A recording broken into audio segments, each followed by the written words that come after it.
여러분 반갑습니다. 교통사고에서 보상을 잘 받기 위해서는 과실도 중요하고 소득도 중요하지만 이 후유장애를 평가를 잘해야 되거든요. 후유장애 평가를 잘해야 되는데 어디에 이제 관절에 장애가 항상 있다 보니까 골절 부위가 관절이라든지 그런 장애 평가하기 쉽지만 간부, 중간 부분에 골절했다든지 또는 이게 발등에 이제 골절했다든지 그런 경우는 장애 심사이 까다롭고 장애가 잘 안 나는 경우가 많습니다.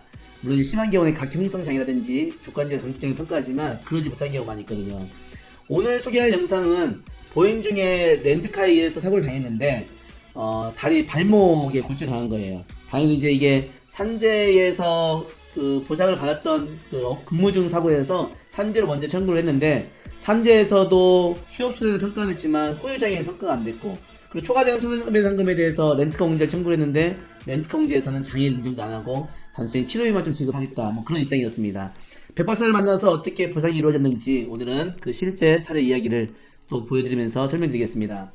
오늘 제목입니다. 보행 중 렌트카의 교통사고 발생 중족골 분쇄골절. 분쇄골절이라면 일반 골절보다 심한 거거든요. 그렇기 때문에 족관절이나 각형성의 장애에 대해서 평가를 할 필요가 좀 있습니다. 2020년도 8월달에 발생했고요. 제주시에서 발생했습니다. 비교적 최근에 발생한 사고고 끝난 지 얼마 안 됐던 사고입니다. 제주시의 소재의 교통사고에서 흑대 정면으로 우회전 중 보행자를 충격한 교통사고입니다. 이렇게 가고 있는데 보행자를 충격한 사고입니다.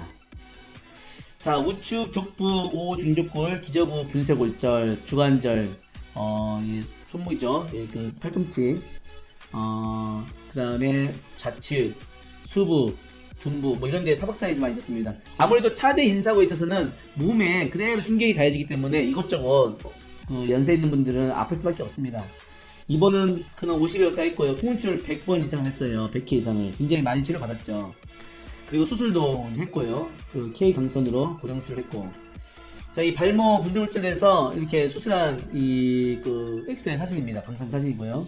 그리고 수술 부위에 따른 어떤 그 성형 수술 받은 사진입니다. 약 7cm 정도 되는 수술 후제고요. 산재 처리를 먼저 하다 보니까 요양급여, 치료비하고 휴업급여 일을 하지 못한 거에 대해서 711만 4천원이 지급이 됐어요.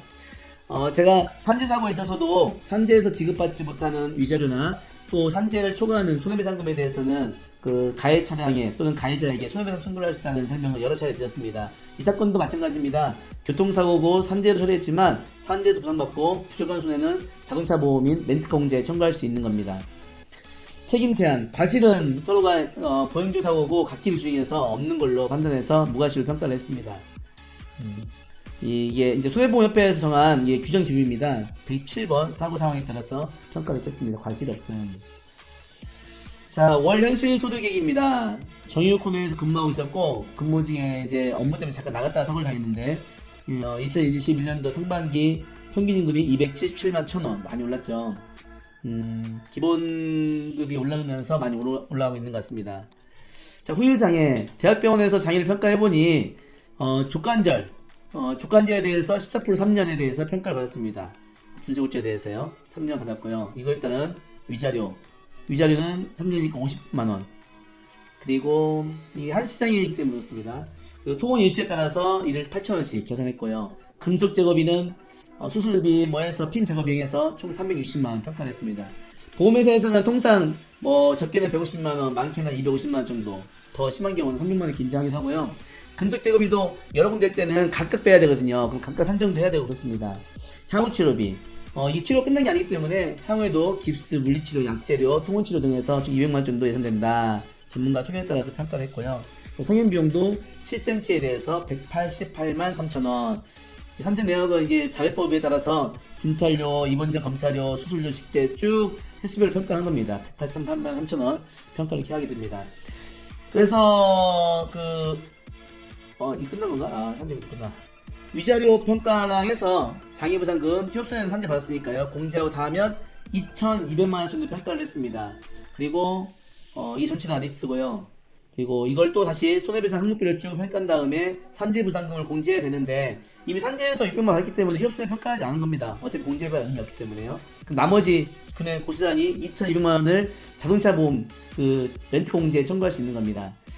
자, 이게 사실은 제주도에 있는 모 손해정사에게 의뢰가 되어서 사건을 진행했었던 사고예요. 전문가를 통해서 의뢰를 했고 장애 심사도 하고 있는데 장애가 나오지 않아서 보험회사에서 핀작업이랑 향후치료비랑 500만 원 정도 제시를 하는데 이게 전부인 것 같습니다. 이렇게 합의를 하시죠 하고 합의를 전문가 하라고 하니까 하려다가 서울에 있는 아들이 이제 제가 아는 후배인데 아니다 다시 한번 좀 검토하겠다 해서 저에게 사건이 다시 재유임이 됐고요. 제가 사건을 진행하면서 장애심사나 또 소득이나 과실을 다시 평가를 하게 됐죠. 그래서 2차 200만 원 정도 지급이 평가됐고 실제 지급은 한 1,800인가 1,700 몇십 원이 된 것 같습니다. 상당한 금액 인정이 돼서 장애 인정되고 평가해서 지급됐고요. 향후 치료비 빠지고 뭐 이런 핀제거만 좀 금액 조정이 돼서 지급이 됐습니다. 렌트카 공제인데도 불구하고 그래도 잘 심사됐던 사건이기도 합니다. 여러분 그 전문가, 제주도에 있는 전문가에게 의뢰했었는데 500만 원 받은 게 뭐 옳다, 틀리다를 저는 얘기하고 싶진 않고요.